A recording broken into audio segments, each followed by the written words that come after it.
Well, it's a simple enough question, but it's not really one that we can answer with a simple yes or no.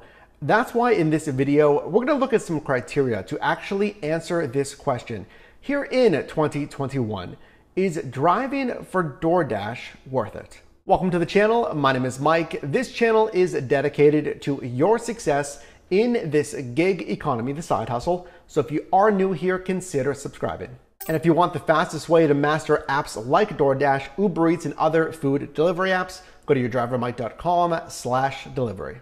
Now, I say number one, that this question can't be answered by a simple yes or no right off the bat, because a lot of this is really market dependent to your marketplace, to your specific driving experience. As a driver myself, I've driven for DoorDash over 1,600 deliveries in total in different marketplaces over on the West Coast in San Diego, California, and more recently and in the past here on the East Coast, here in Pittsburgh, Pennsylvania. So what factors should you consider, again, for your specific marketplace to answer this question yourself? So number one, I want you to consider the workload when driving for DoorDash. Number two, any challenges, really 2021 specific challenges. Any alternatives? Are there better apps? Are there better alternatives to DoorDash? Of course, pay incentives, any bonuses? Well, what about overall revenue potential? And finally, is it worth it?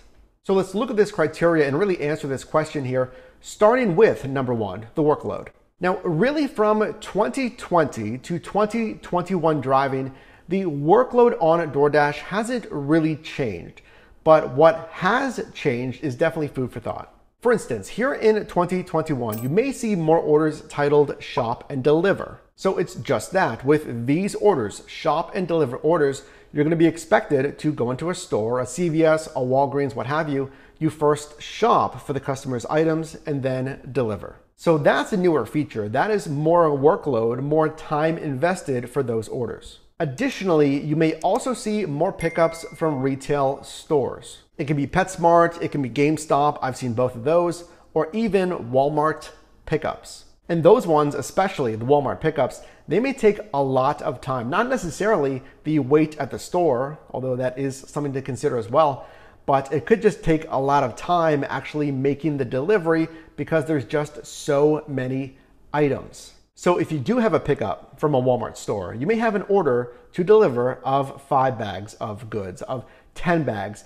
15 bags of goods that you have to deliver to the customer. And then also just speaking of the general workload on a DoorDash, something that really hasn't changed from 2020, but again, still something to consider is really your vehicle workload, the depreciation on your vehicle. You're going to be driving a lot. Even if you do this as a side hustle, something to consider the additional miles you're putting on your vehicle.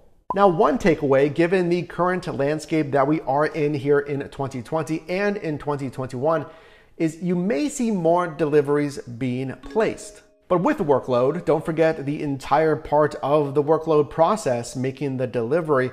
So you will be navigating apartments, condo complexes, trying to find the customer and make that delivery. So there may be problems with access, trying to access complexes or find the right place to actually make that delivery if it's not found in the customer or order notes. Now let's move on to challenges. If you didn't know, in an official statement on their blog, DoorDash stated that 1.9 million new Dashers joined the platform since mid-March to September of 2020.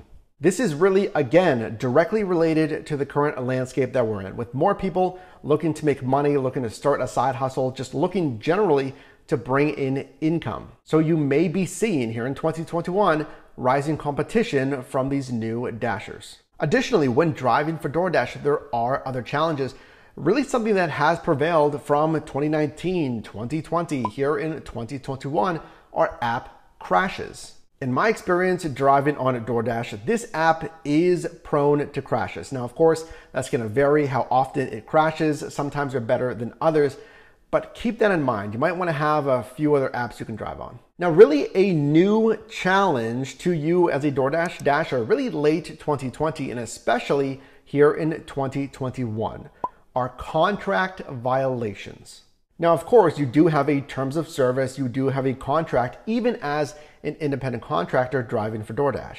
Now, most of us would just simply agree to the terms of service, we follow best practices and basically common sense when driving, but this is really come to the forefront, again, late 2020 and especially here in 2021. Now, what these contract violations really relate to is extreme lateness to either the pickup location or the drop-off location.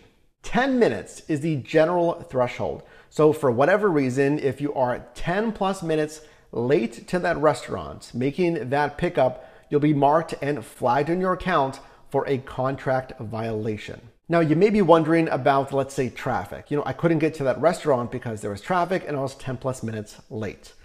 Well, DoorDash does apparently take that into consideration. They state they do work with third parties to consider things like traffic and give you an ETA, an arrival time to that restaurant, considering that.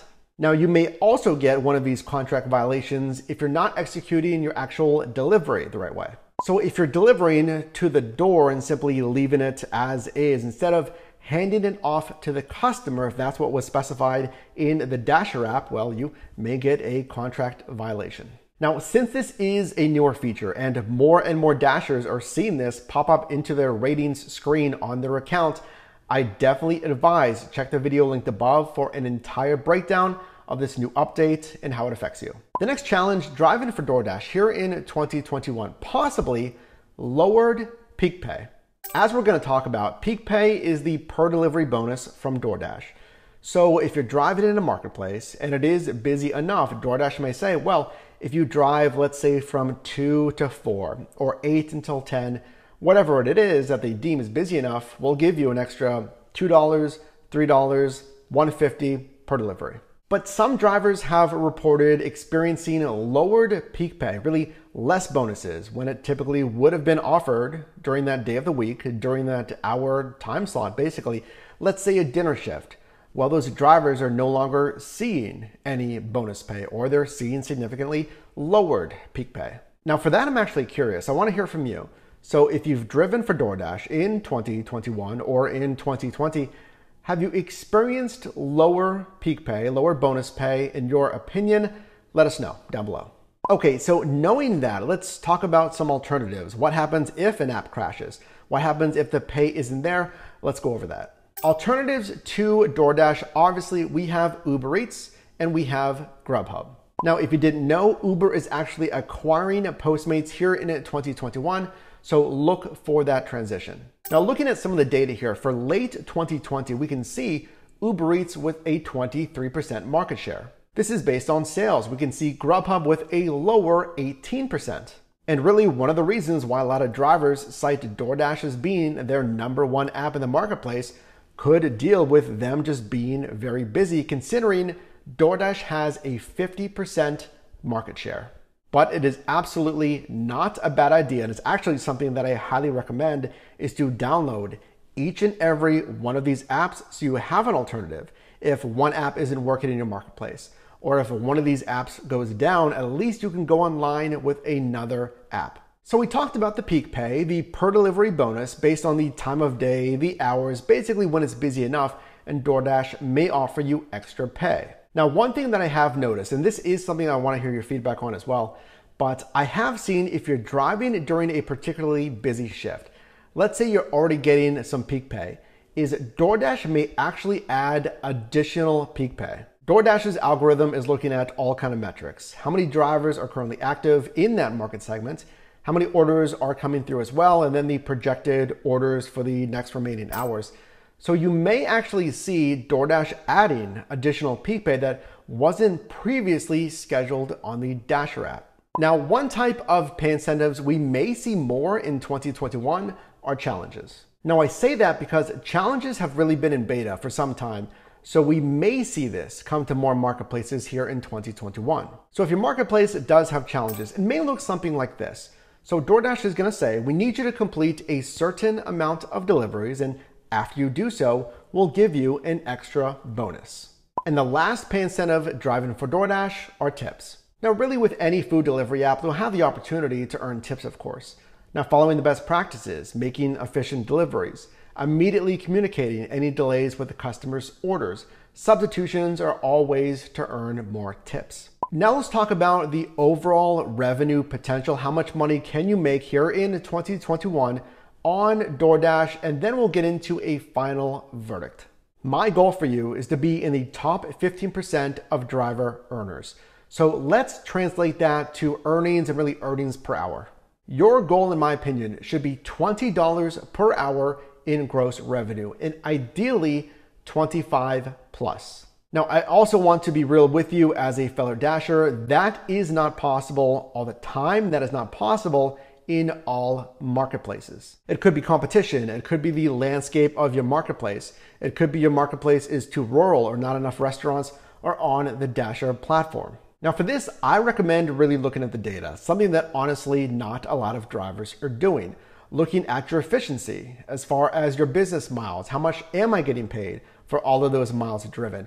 What am I averaging every single hour? Are there different times of day? Are there different market segments that are better for driving? Now, I did actually create a resource for you to track all of this data. It is very important to actually go over your driving numbers. So do make sure to grab that resource. Again, it is free and it will be linked down below in the description. So overall, here in 2021, is driving for DoorDash worth it? So we've seen rising competition from the current landscape that we're in 2020 and here in 2021. We have seen pay bonuses possibly decreasing and we're keeping a close eye on that. Now, on the other hand, we may see new bonuses coming to the platform here in 2021, and DoorDash does still remain the strong market leader with that 50% market share. But then again, there are still the problems with the app crashes, and there are still things that Dashers need to heavily consider as far as these contract violations. So to answer this question, I would say tentatively yes, certainly not as confident as 2020 with things like the contract violations that may lead to deactivation, with the potentially lowered peak pay, with the almost 2 million new Dashers added just really the middle to the end of last year. Now for me, and I'm hoping you, it really comes down to that data. How much am I actually making? Can I make more money elsewhere on different apps or on different niches in general in this gig economy? That, I think, is really the overall takeaway, is looking at the data, because with everything going on here that we mentioned, the data is really going to give you the answer. Now, if you got value in this video, definitely drop me a like. And you can also click or tap the screen here for my most recent video, as well as a video recommended for you. Then I'll see you in the next one.